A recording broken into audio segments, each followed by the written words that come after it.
ವಿಧಾನ ಪರಿಷತ್ ಸದಸ್ಯರಾದಂತಹ ಪುಟ್ಟಣ್ಣವರು ಮಾತನಾಡೋಕ್ಕಿಂತ ಪೂರ್ವದಲ್ಲಿ ಈಗಾಗಲೇ ಅವ್ರನ್ನ ನಾವು ಸಂಘಟನೆಯಿಂದ 2 ಬಾರಿ ಭೇಟಿ ಮಾಡಿ ಮಾತಾಡಿವಿ.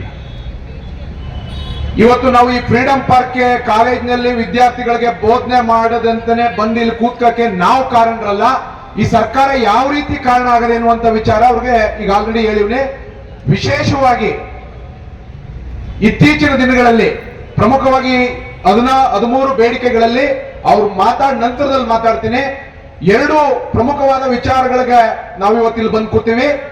ಮೊದಲನೇದು ಏನು ಕರ್ನಾಟಕ ಶಿಕ್ಷಣ ಸಂಶೋಧನೆ ಮತ್ತು ತರಬೇತಿ ಸಂಸ್ಥೆ ಡಯಟ್ ಅಲ್ಲಿರುವಂತಹ ಪ್ರಶಿಕ್ಷಣಾರ್ಥಿಗಳು ಅವ್ರು ಯಾವತ್ತು PU ಕಾಲೇಜ್ ಹೋಗಿ ನಾವು ಭೇಟಿ ಕೊಟ್ಟು ಮಾಹಿತಿ ತರ್ತೀವಿ ಅಂತ ಯಾರಿಗೂ ಮನವಿ ಸಲ್ಲಿಸಿಲ್ಲ.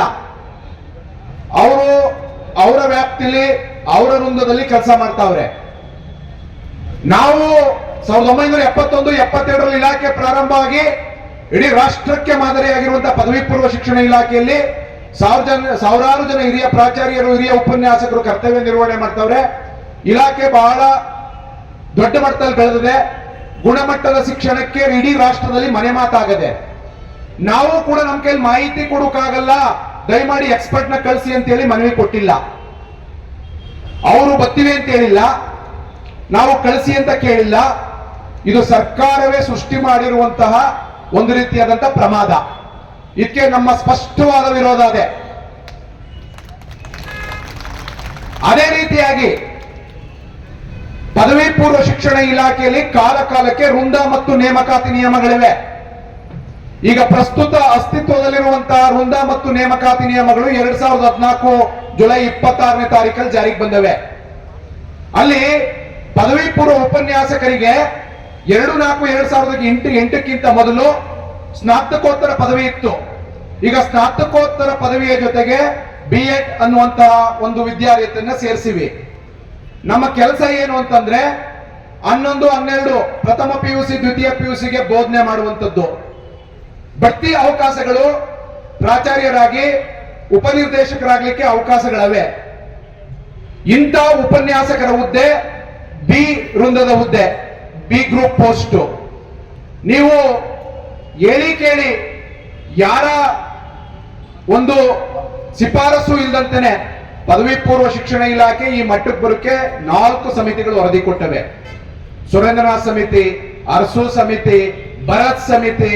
ಮೊನ್ನೆ ಇದೇ ನಮ್ಮ ಮಾನ್ಯ ಇವತ್ತಿನ ಪ್ರಧಾನ ಕಾರ್ಯದರ್ಶಿ ಆಗಿರುವಂತಹ ವಿ ರಶ್ಮಿ ಮಹೇಶ್ ಮೇಡಮ್ ನಮ್ಮ ಇಲಾಖೆ 2013ರಲ್ಲಿ ನಿರ್ದೇಶಕರಾಗಿದ್ದಾಗ ಅವರು ಕೂಡ ಕುಮಾರ್ ನಾಯಕ್ ಸಮಿತಿ ನೇತೃತ್ವದ ಸಮಿತಿಯ ಸದಸ್ಯರಾಗಿದ್ರು.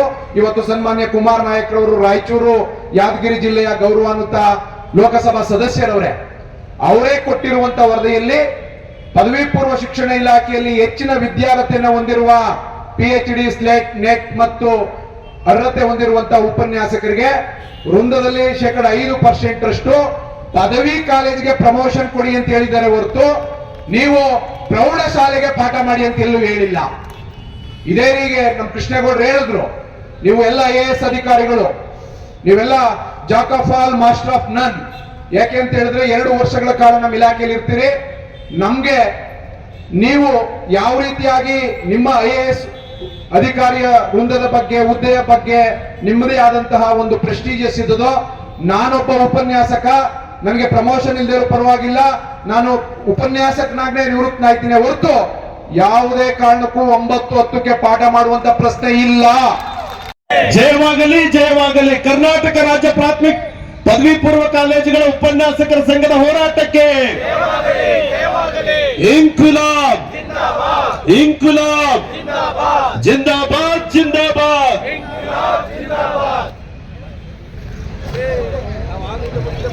ಪ್ರಾಥಮಿಕ ಶಾಲಾ ಶಿಕ್ಷಕರ ಸಂಘದ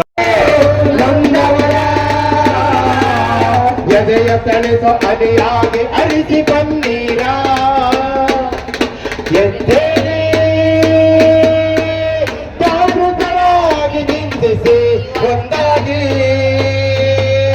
ಸನ್ನದ್ಧರಾಗಿ ಸಂಘಟಿತರಾಗಿ ಮುನ್ನುಗ್ಗಿ ಓ ಸೋದರರೇ, ಓ ಸೋದರಿಯರೇ, ಓ ಸೋದರರೇ, ಓ ಸೋದರಿಯರೇ, ಜನಗಣ ಮನದಲ್ಲಿ ಏಕತೆಯನ್ನ ಸೃಷ್ಟಿ ಮಾಡಿ, ಜನಗಣ ಮನದಲ್ಲಿ ಏಕತೆಯನ್ನ ಸೃಷ್ಟಿ ಮಾಡಿ, ಒಗ್ಗಟ್ಟಲ್ಲಿರುವ ಬಲವ ಮನದಟ್ಟು ಮಾಡಿ ಹಾಡಿ, ಒಗ್ಗಟ್ಟಲ್ಲಿರುವ ಬಲವ ಮನದಟ್ಟು ಮಾಡಿ ಹಾಡಿ, ಎಲ್ಲರೂ ಎನ್ನುವ ಈ ಸೃಷ್ಟಿ ನಿಯಮದಲ್ಲಿ,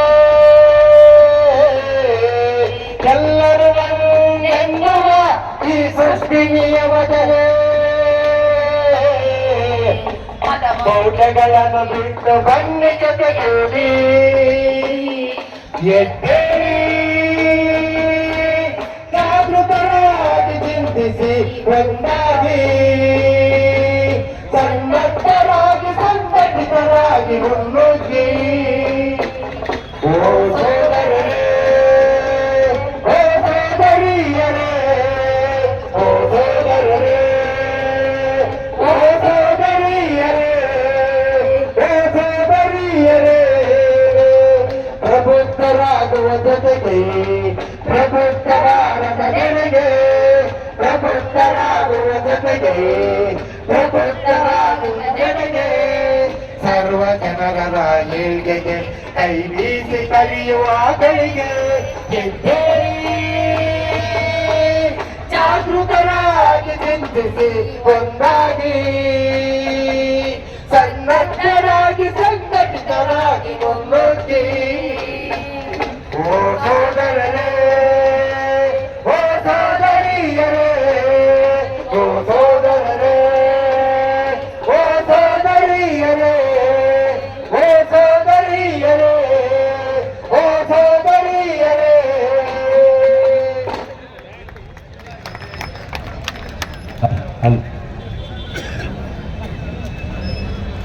ಮಾತಾಕಿ ಒಂದೇ ಒಂದೇ, ಇನ್ಕ್ವಿಲಾಬ್ ಇನ್ಕ್ವಿಲಾಬ್. ಉಪನ್ಯಾಸಕರೇ ಒಂದಾಗಿ, ಉಪನ್ಯಾಸಕರೇ ಒಂದಾಗಿ, ಉಳಿಸಿ ಉಳಿಸಿ ಉಳಿಸಿ ಉಳಿಸಿ. ಎಲ್ಲರಿಗೂ ನಮಸ್ಕಾರ. 10ನೇ ತಾರೀಕು ಮಿಡ್ ಟರ್ಮ್ ಎಕ್ಸಾಮ್ ಇದೆ ಅಂತ ಹೇಳಿದ್ರು PUದು. ಅದನ್ನೇ ಇಟ್ಕೊಂಡು ನಾವು PU ಕಾಲೇಜವ್ರಿಗೆ ಮಿಡ್ ಟರ್ಮ್ ಎಕ್ಸಾಮ್ ಇದೆ ಸ್ವಾಮಿ ಎಲ್ಲರೂ ಬಿಟ್ಬಿಡಿ ಅಂತೇಳಿ CM ಅವ್ರಿಗೆ ಹೇಳಿ ಆ ಮೀಟಿಂಗಲ್ಲಿ ಬಿಡಿಸ್ತೇವೆ ನಾವು ಎಂಟೈರ್ ಸ್ಟೇಟ್ಗೆ. ಅರ್ಥ ಆಯ್ತಾ? ಅದರಲ್ಲಿ ನಾನು ಬೇರೆಯವ್ರ ಒತ್ತಡ ಇತ್ತು ಇಲ್ಲ ಅಂತ ಹೇಳಲ್ಲ, ಬಟ್ ನನಗೂ ಗೊತ್ತಿರಲಿಲ್ಲ ಅದು ಮಿಡ್ ಟರ್ಮ್ ಎಕ್ಸಾಮ್ ಇದೆ ಅಂತೇಳಿ. ಬಟ್ ನಮ್ಮ ಲೋಕೇಶ್ ಇಲ್ಲೆಲ್ಲ ಅವನೇ ನಾನು ತಗೊಂಡು ಮಾಗಡಿ ರೋಡಿಂದ ಅದೆಲ್ಲ ತಗೊಂಡು ಬೆಳ್ಳಂದೂರು ಬಿಸಾಕ್ಬಿಟ್ರ ನನ್ನ ಅಂತ ನಾನು ನೆಲೆಗಿಳುತ್ತೇನೆ ಅಂತ ಹೇಳಿದ್ದಾರೆ. ಹಾಗೆ ಸಾಕಷ್ಟು ಶಕ್ತಿ ಈ ವೇದಿಕೆ ಮೇಲಿದೆ.